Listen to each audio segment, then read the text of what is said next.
ఓం సాయిరామ్ సమర్థ సద్గురు సాయినాథ్ మహారాజ్కి జై. మన సాయి బిడ్డలందరికీ నమస్కారం అండి.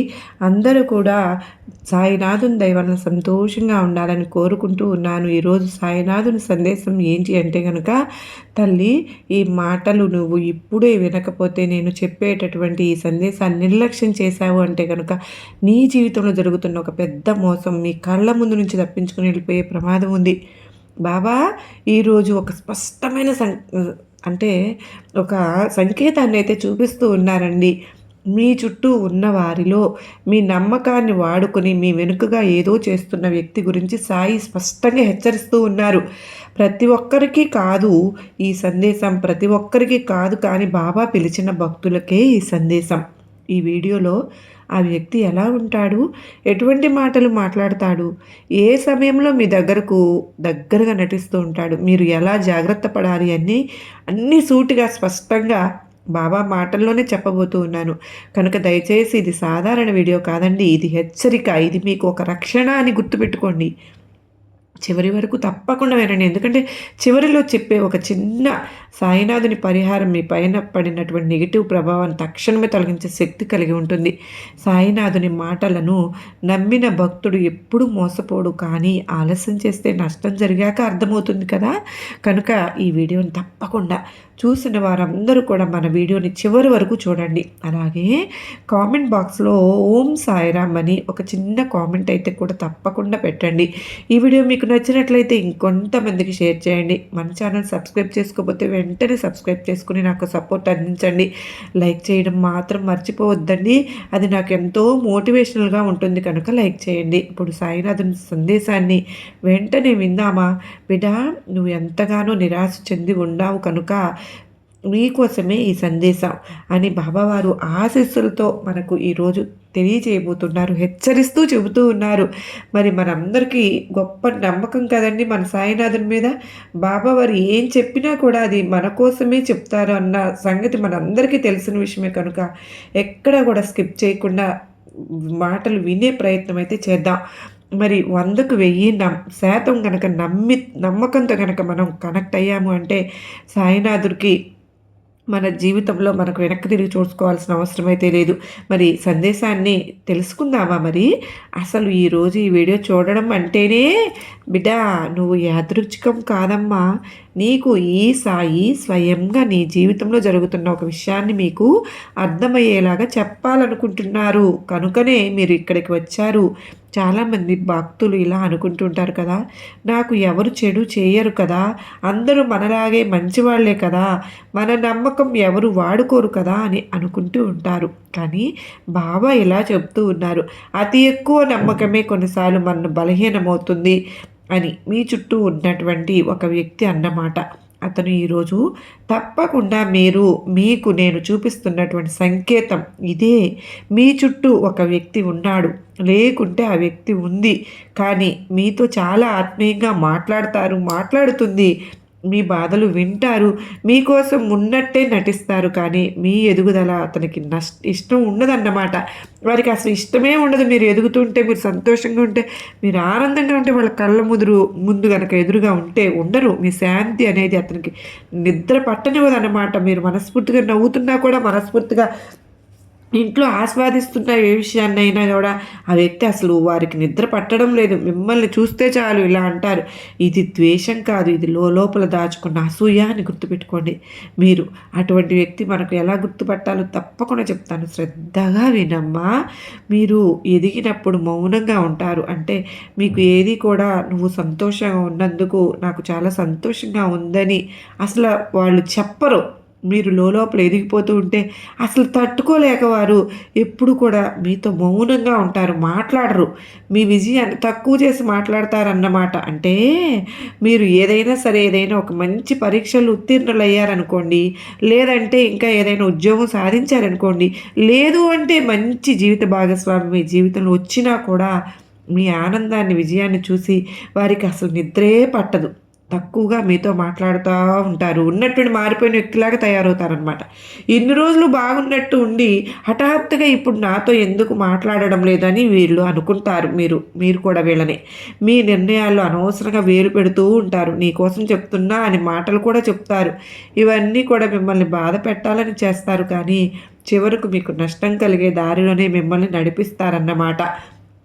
మీరు బాగుపడుతూ ఉంటే చూడని వ్యక్తి, మీరు సంతోషంగా ఉంటే ఆరగించుకోలేని వ్యక్తి, మీ చిరునవ్వును చూస్తుంటే తట్టుకోలేనటువంటి వ్యక్తి, మీరు మంచి దారిలో వెళ్తూ ఉంటే మిమ్మల్ని తప్పకుండా మోసం చేస్తారని గుర్తుపెట్టుకోండి. ఇలాంటి వ్యక్తులు మీ ముందే ఉంటారమ్మా, కానీ మీ వెనుకగా ఆటలు ఆడుతూ ఉంటారన్నమాట. నేను ఎప్పుడూ కూడా ఈ హెచ్చరిక ఆలస్యంగా వస్తే నష్టం జరిగాక బాధపడవలసి వస్తుందని ముందే చెప్తూ ఉన్నాను. దీనివల్ల మీకు సంబంధాలు కూడా తెగిపోయాయి. మనశ్శాంతి కూడా ఉండదు. అందుకేనమ్మా నేను చెప్తూ ఉన్నాను. ఇప్పుడే జాగ్రత్త పడండి. ఇప్పుడే మీ హద్దులు గీయండి. ఈ రోజు నుంచి మీరు చేయవలసింది ఏంటి అంటే అందరితో కూడా అన్నీ పట్టించుకోవద్దండి.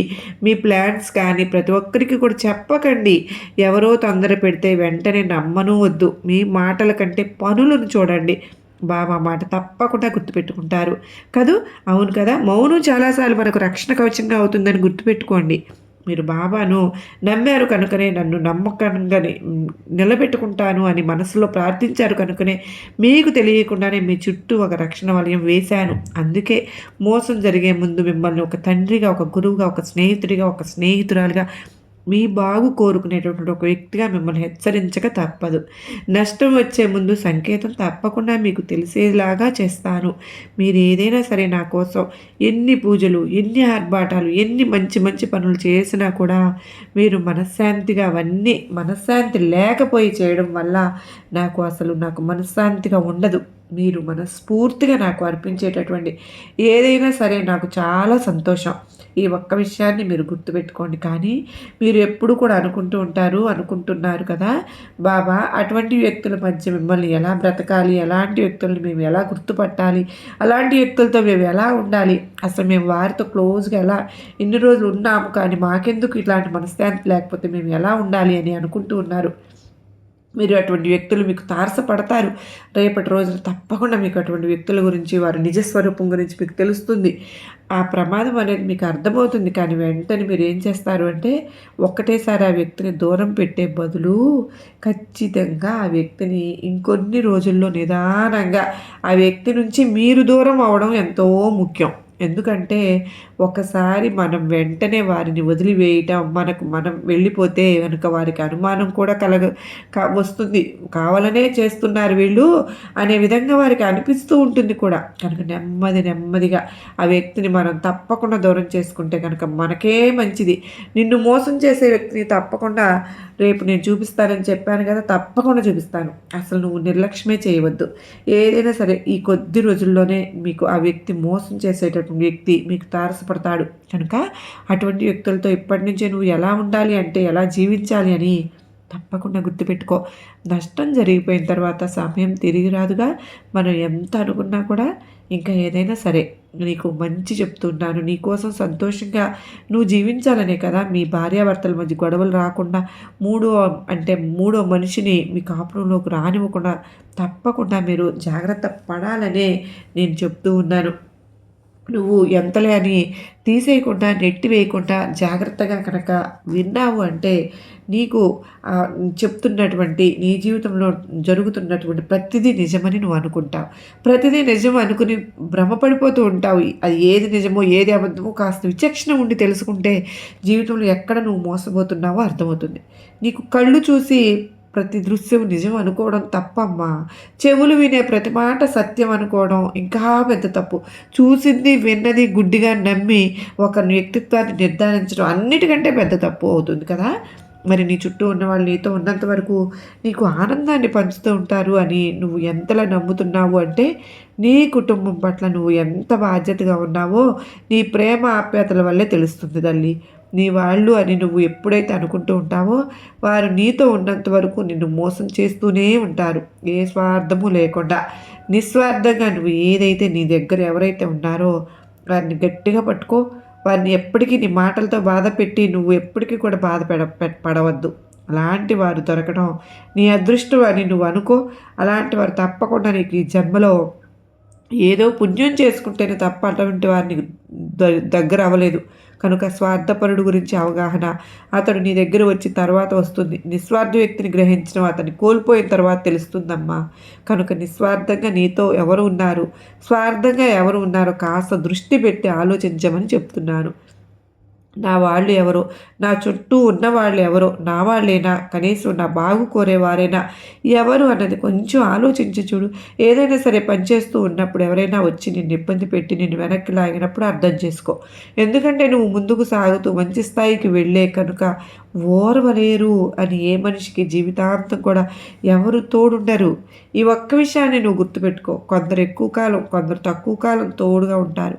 వాళ్ళే తల్లి, వాళ్ళే తల్లి తండ్రి, భార్య భర్త, కొడుకు కూతురు ఎవరైనా కావచ్చు, స్నేహితుడు స్నేహితురాలు, ఇలా ఎవరైనా సరే మనిషిని జీవితాంతం తోడుండేది మన గుండె ధైర్యం ఒక్కటే. అది నువ్వు మాత్రం ఎప్పటికీ కోల్పోవద్దు. మనము ఆత్మవిశ్వాసంతో గుండె ధైర్యంతో ముందుకు వెళ్తూ ఏ పనైనా సరే మనం సాధించే విజయాన్ని సాధించగలుగుతాం. కానీ ఏమి లేనడికి ఒక ముద్ద పెట్టు చూడు, వాడికి నువ్వు ఎంత అపురూపంగా కనిపిస్తావో, వాడి అదే అవసరం లేని వారికి నువ్వు ఈ బంగారం ఇచ్చినా సరే అది వ్యర్థంగా అవుతుంది. మరి ప్రయత్నించు. ఉన్నవాడికి పెట్టినా ఒకటే, పెట్టకపోయినా ఒకటేనమ్మా. నీ చుట్టూ ఉన్నవాళ్ళు నీతో ఆనందాన్ని పంచుకోవాలని చెప్పి ఎదురు చూసేవాళ్ళు అతి తక్కువ మంది నీతో ఉంటారు. అలాంటి వారిని చేజార్చుకోవద్దు. వారిని ఎప్పుడు కూడా ఆనందపరుస్తూనే ఉండు. నీ మాటలతో నీ చేతలతో. కానీ కొంతమంది మాత్రం నిన్ను బాధ పెడితే కనుక పుట్టినట్లు అనిపిస్తూ ఉంటారు. వాళ్ళు నిన్ను బాధ పెడతానికి అన్నట్లు నీతోనే ఉండి నీ వెనక గోతులు తవ్వేవాళ్ళు ఎంతోమంది ఉంటారు తల్లి. నీ బిడ్డల పట్ల ప్రవర్తనను మార్చుకో. అతి కోపం మంచిది కాదు. రేపటి రోజున వారు నిన్ను ద్వేషించే పరిస్థితి రావచ్చు. ఎందుకంటే ఇది కలికాలం. నువ్వు ఎంత ప్రేమగా ఉన్నా కూడా ఏవో కొన్ని మాటలు పడవలసినటువంటి పరిస్థితి వస్తుంది. ఏదైనా ఒక ప్రయత్నం చేస్తున్నావు. నీ జీవితంలో ఇదే మొదటి అడుగు. దీనివల్ల నా జీవితం మారుతుంది బాబా అని నువ్వు మనస్ఫూర్తిగా నా ముందుకు వచ్చి సంకల్పం చేసుకుని దాని ప్రయత్నం చేసే ముందు ఎవరైతే నీకు ఆత్మీయులుగా ఉంటారో వారితో మాత్రమే పంచుకో. వారితోనే నువ్వు ఆనందంగా గడుపు. అంతేగాని ఈ విషయాన్ని అందరికీ చెప్పి నువ్వు డప్పు కొట్టుకుంటే మాత్రం ఖచ్చితంగా నువ్వు చాలా గోతులో పడిపోతావు, పడినట్లు అవుతుంది. కనుక ఏదైనా చేసే ముందు గుట్టుగా చేయాలి. నువ్వు చేసే సాయం కానీ, నువ్వు చేసే చిన్న పని అయినా సరే నీ ఎడమ చేతికి కూడా తెలియకుండా చేస్తేనే నువ్వు అందులో గెలుస్తావు. మరి నువ్వు ఏదైనా పని మొదలుపెట్టే ముందు 10 మందితో పంచుకొని చేసావనుకో, దానివల్ల ఎంతటి ప్రభావం నీకు కలుగుతుందో ఆ తర్వాత నీకు తప్పకుండా అర్థమవుతుంది. కనుక జాగ్రత్త పడు. ఎవరు ఎలాంటి వారు అనేది నువ్వు తప్పకుండా తెలుసుకో. కొంతమంది నిన్ను చూసి ఈర్ష్యపడుతూ ఉంటారు. జీవితంలో ఎదిగితే ఓర్వలేకపోతూ ఉంటారు. అటువంటి వారి కళ్ళు నీ మీద పడితే మాత్రం నువ్వు ఎప్పటికీ కూడా అలాగే ఉండిపోతావు. కనుక ఏ పని మొదలుపెట్టినా కాస్త గుప్తంగా చెయ్యి. తప్పకుండా నువ్వు విజయాలను సాధిస్తావు. సాధించిన తర్వాత నీ విజయం గురించి వారికి తెలిసినా ఒకటే, తెలియకపోయినా ఒకటే. నీ విజయాన్ని వారు లాక్కోలేరుగా. కాస్త జాగ్రత్తగా ఉండు. సంపాదన ధ్యాసలో పడిపోయి చిన్న చిన్న సంతోషాలను కూడా నువ్వు కోల్పోకూడదు. నీ పనిలో పడి నువ్వు తప్పకుండా ఆరోగ్యాన్ని సైతం పాడు చేసుకోకూడదు. ఏదైనా సరే సంతోషాలను తిరిగి పొందలేం కనుకన జీవితం చాలా చిన్నది. ఎప్పటి సంతోషాన్ని అప్పుడే అనుభవిస్తేనే నీకు ఆనందం కూడా కనిపిస్తుంది. ఈరోజు నీ వాళ్ళతో గడిపే సమయం లేదని నువ్వు అనుకోవచ్చునేమో, కానీ ఇలాంటి సమయం మళ్ళీ మళ్ళీ రానిది. నీ పిల్లలతో, నీ వాళ్ళతో, నీ భర్తతో కాసేపు టైంని కేటాయించు. అప్పుడు తప్పకుండా నీకు అనిపిస్తుంది ఎంతకంటే ఏం కావాలి బాబా, నేను ఈ సంతోషమే కదా కోరుకుంటూ ఉన్నాను కదా. నా వాళ్ళతో ఉండాలి, వాళ్ళ సంతోషమే నాకు, వాళ్ళల్లో మార్పు రావాలి, నా పిల్లలు బాగా చదువుకోవాలి, నాకు అంతో ఎంతో కొంచెమైనా సరే నా దగ్గర ధనం ఉండాలి, నేను ఆ డబ్బును పోగేసుకోవాలి. మరి ఆ భర్తలో మార్పు రావాలి అంటే కనుక నువ్వు కూడా నీలో ముందు మార్పు రావాలి కదమ్మా. ఎందుకంటే మనలో మనం మార్పును పొందలేకపోతే ఎదుటి వాళ్ళలో మార్పును కోరుకోవడం అది మూర్ఖత్వమే అవుతుంది కదా. ముందుగా నీలో మార్పు రావాలి, తరువాత అందరిలో మార్పు రావాలని నువ్వు కోరుకో. అది ఏది కూడా ఎవరిని కూడా తక్కువ అంచనా వేయవద్దు. పగ ప్రతీకారం అంటూ ఎవరి జోలికి వెళ్ళవద్దు. ఎందుకంటే నీతో ఉన్న వాళ్ళే రేపటి రోజు నీతో ఉండకపోవును కూడా వచ్చు. ఎవరూ శాశ్వతం కాదమ్మా ఈ భూమి మీద. ఈ పగలు ప్రతీకారాలు మనం ఎందుకు చెప్పు. నువ్వు ఉన్నంతకాలం ఆనందాన్ని మాత్రమే వెతుక్కో. నీతో ఉన్న వారితో ఆనందంగా ఉండు. వారికి సంతోషాన్ని మాత్రమే పంచు. నీ బిడ్డలను ఆనందంగా చూసుకో. కష్టం వచ్చినా కన్నీరు పెట్టవద్దు. ఎందుకంటే భగవంతుడు ఏ కష్టం వచ్చినా కూడా మన మంచి కోసమే చేస్తున్నాడని గుర్తుపెట్టుకో. ఓ పెద్ద ముప్పు వచ్చిందనుకో, ఆ పెద్ద ముప్పు నుండి నిన్ను రక్షించడానికి నేను చిన్న కష్టం ఇచ్చి ఉంటాను అని అనుకో. అంతేకాని నీలో ఉన్న మార్పే నీ పిల్లల్లో కూడా మార్పు అన్నది మొదలవుతుంది. నువ్వు ఎలా ఆలోచిస్తే నీ బిడ్డలు కూడా అలాగే ఆలోచిస్తారమ్మా. కన్నీటి నుండి కసి పుట్టాలిగా బిడ్డ. అవమానాల నుండి అనుకున్న లక్ష్యాన్ని సాధించే పట్టుదల అనేది పుట్టాలి. ఎవరైతే నిన్ను ఎగతాళి చేశారో వాళ్ళు నీకోసం ఎదురు చూసేలాగా నీ ఉన్నత శిఖరాలను ఎదురే మార్గం పుట్టాలి. అంతేగాని ఏడుస్తూ కూర్చుంటే ఎవరు నిన్ను ఓదార్చలేరు కదా. నీ సాయి తప్ప, నీ సాయి నీకోసమే ఉన్నాను. ఇప్పటికా నువ్వు సంతోషంగా ఉంటే జీర్ణించుకోలేనటువంటి వ్యక్తి నువ్వు ఏడుస్తూ ఉంటే నీ దగ్గరకు వస్తే ఓదారుస్తారా? అస్సలు ఓదార్చరు. మన మనసు ఎదుటివారి మంచిని కోరుకుంటుందో ఆ క్షణం నుంచి మనసుకు సంతోషం అనేది కూడా ప్రారంభమవుతుందని గుర్తుపెట్టుకో. ఓసారి నువ్వు అలా ఆలోచించి చూడు.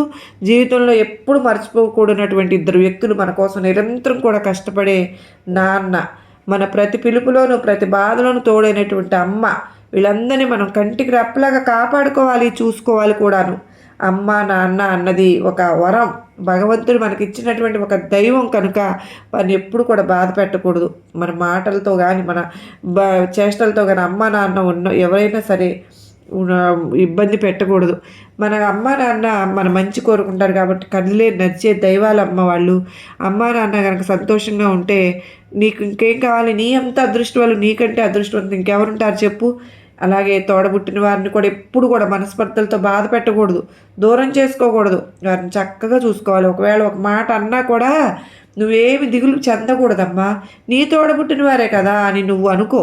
నిన్ను వాళ్ళే వచ్చి మళ్ళీ పలకరిస్తారు. సమయం అలా నిన్ను బాధ పెడుతుంది అంటే ఒకరి గురించి మాట్లాడుకుంటే దూరాలు పెరుగుతాయి కదా. ఒకరితో ఒకరు మాట్లాడుకుంటే దూరాలు అనేవి తగ్గుతాయి. మరి నీకు దూరం పెంచే సంబంధాలు కావాలా, దగ్గర చేసే బంధాలు కావాలా అంటే అన్నీ కూడా భగవంతుడు నీ చేతులకే వదిలేశాడు తల్లి, నీ మాటలకే వదిలేశాడమ్మా. తల్లి, నీకు ఏ బాధ వచ్చినా, ఎంతటి కష్టం వచ్చినా సమస్యలను చెప్పుకోవడానికి ఎవ్వరూ లేనని మాత్రం నువ్వు బాధపడవద్దు. నీ సాయి సదా నీకు తోడుగా ఉంటాను. శ్రీరాముడు అంతటి వాడికే హనుమంతుడితో అవసరం వచ్చింది. మనుషులం మనమెంత చెప్పు. ఆ స్వామివారే హనుమంతుల వారిని ఆశ్రయించారు. మరి ఏది కూడా మీకు ఉందని విరవేయవద్దు. చాలా శక్తివంతమైనది మన నరదిష్టి. ఏదైనా సరే ఇతరుల ముందు నువ్వు ఎంతో ఇంతో ఏది కూడా నువ్వు గర్వపడవద్దు. 10 మందిలో నువ్వు ఎప్పుడు కూడా గర్వపడుతూ చెప్పుకోవడం మంచిది కాదని విలువని నువ్వే దిగదార్చుకున్న వారు అవుతావు. కనుక నువ్వు ఎప్పుడూ కూడా ఒక కుండలాగా ఉండాలి. నిండు కుండ నీళ్లు పోస్తే ఎలా ఉంటుందో ఆ కుండ తొణకదు వణకదు వణకదు, అదే అర్థం. అర్ధకుండ అయితే ఖచ్చితంగా తొణుకుతుంది. నువ్వు ఎప్పుడు నిండు కుండలాగా ఉండాలని, అంతేగాని అర్ధకుండలాగా ఎప్పుడు ఉండకూడదు. ప్రతి మనిషి కూడా ఇది నేర్చుకుంటే జీవితంలో ఎదగడానికి ఒక మంచి అవకాశం భగవంతుడు మనకిస్తాడన్నమాట. నువ్వేమీ కూడా ఎవరిపైన ప్రతీకారం తీర్చుకోవద్దు. నువ్వేమీ బాధపడవద్దు. కాలం వారికి తప్పకుండా శిక్షిస్తుంది. నువ్వు కాస్త ఓపికగా ఎదురు చూడు. కాలమే వారికి తప్పకుండా శిక్షిస్తుంది. నీ కళ్ళకు కట్టినట్లు ప్రతిదీ కనపడుతుంది. ఎదుటి వారిని ఏడిపించడం ఎలాగో మనకు తెలిస్తే మనల్ని ఏడిపించడం ఎలాగో భగవంతునికి కూడా తెలుసు.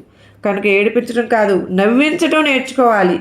ఆనందపడడం ఎంతో అవసరం, దైవానికి కాదు. నువ్వు ఎప్పుడు కూడా కర్మకు భయపడుతూ ఉండాలి. దైవం క్షమించిన కర్మ మాత్రం ఎప్పటికీ అనుభవించాల్సిందే. నువ్వు చేసే కర్మలు మంచివై ఉండాలి, చెడు కర్మలు మాత్రం కాకూడదు. మరి ఈరోజు ఈ సాయి చెప్తున్న మాటలో పూర్తిగా నీకు అంగీకరించు. నీ చుట్టూ ఉన్నవాళ్ళేనమ్మ నిన్ను మోసం చేయాలని చూస్తున్నారు, కానీ ఆ అవకాశమే కల్పించట్లేదు. భగవంతుడు కాపాడుకుంటున్నాడు నిన్ను. ఎందుకంటే దైవ అనుగ్రహం నీ పైన నిండుగా ఉంది అమ్మా. కనుక నువ్వు ఎంతో అదృష్టవంతురాలు. కనుకనే ఈ దైవ నామస్మరణ ప్రతిరోజు నువ్వు ప్రతి నిత్యము కూడా చేస్తున్నావు. ఈ సాయి నామస్మరణ చేస్తున్నావు బిడ్డ, చేస్తూ ఉండు. అలాగే నీకు అంతా మంచిగా జరుగుతుంది. అలాగే నేను కూడా నీకు తప్పకుండా చివరిలో విన్నామంటే ఒక చిన్న పరిహారం చెప్తానమ్మా. ఈ సాయి పరిహారం చెప్తానని చెప్పాను కదా. తప్పకుండా నువ్వు రేపటి రోజున ఒక చిన్న దీపాన్ని అయితే వెలిగించు. నా ఫోటో ముందు కూర్చుని మనసులో ఇలా అనుకో, సాయినాథా, నన్ను మోసం చేసే ప్రతి శక్తి నుంచి నన్ను కాపాడు తండ్రి. నాకు సత్యం చూపించు నాయనా, నాకు శాంతిని ఇవ్వు. ఇలా అంటే చాలు. ఎలాంటి పెద్ద పెద్ద పూజలు చేయాల్సిన అవసరం లేదు, ఖర్చులు చేయాల్సిన పని అంతకంటే లేదు. నమ్మకం ఒకటి ఉంటే చాలు తల్లి. నువ్వు రేపటి రోజున తప్పకుండా ఏదైనా సరే మీకు దగ్గరలో ఉన్నటువంటి గుడికి వెళ్ళి ఒక చిన్న దీపాన్ని వెలిగించిరా. ఈ రేపు ఎల్లుండి గురువారం లోపల కనుక నువ్వు నమ్మినటువంటి భగవంతునికి చక్కగా మనస్ఫూర్తిగా గనక వేడుకో, అలా చాలా అంటే చాలా సంతోషంగా ఉంటావు. నువ్వు జీవితాన్ని గడపగలుగుతావు. అలాగే రేపటి రోజున తప్పకుండా ఒక వ్యక్తికైనా సరే కనీసం 2 రూపాయలైనా సరే దానం చేయి తల్లి. ఈ చిన్న పరిహారం గురువారం లోపల చక్కగా చేసుకో. చాలా చాలా సంతోషంగా ఉంటావు. నువ్వు ఈ వీడియో చివరి వరకు విన్నావు అంటేనే బాబా మీతో మాట్లాడినట్టే. ఈ రోజు నుంచి నీ జీవితం మరింత సురక్షితంగా ఉంటుంది. ఈ సందేశాన్ని నిర్లక్ష్యం చేయవద్దు. ఎవరికి ఏది అవసరమో వారికి ఈ వీడియో చేరేలాగా చేయండి. సాయి మీతో ఉన్నప్పుడు మోసం మీ దగ్గరకు రాకుండా చేస్తారు. మీ జీవితంలో నువ్వు గెలవాలి అని కోరుకుంటున్నాను. మరి తప్పకుండా మన వీడియోకి చిన్న లైక్ అయితే ఇవ్వండి. ప్రతి ఒక్కరు కామెంట్ బాక్స్లో ఓం సాయిరామ్ అని తప్పకుండా కామెంట్ అయితే రాయండి. మరికొంతమంది సాయి బిడ్డలకి ఈ వీడియోని తప్పకుండా షేర్ చేయండి. వీడియో నచ్చినట్లయితే లైక్ చేయడం మాత్రం మర్చిపోవద్దండి. సాయిబాబా సన్నిధి ద్వారా మొదటిసారి కనుక ఈ ఛానల్ వచ్చినట్లయితే తప్పకుండా సబ్స్క్రైబ్ చేసుకుని సపోర్ట్ అందించండి. మీ అందరికీ కూడా బాబా వారి కృపా కరుణ కటాక్షములు నిండుగా మెండుగా ఉండాలి అని చెప్పి నేను కూడా సాయినాథుని మనస్ఫూర్తిగా కోరుకుంటూ ఉన్నానండి. రేపు బాబావారు చెప్పినట్లుగా చక్కగా మనం రేపు ఎల్లుండి కనుక 2 డేస్ కనుక చక్కగా చేసుకున్నట్టయితే సాయినాథులు గురువారం రోజున మన కోరికను అనేది తప్పకుండా నెరవేరాలి అని చెప్పి నెరవేరుతుంది అని చెప్పి ఆ సాయినాథుని తరపున నేను కూడా నిజంగా మీ అందరి గురించి ప్రార్థనలు అయితే పెడతానండి.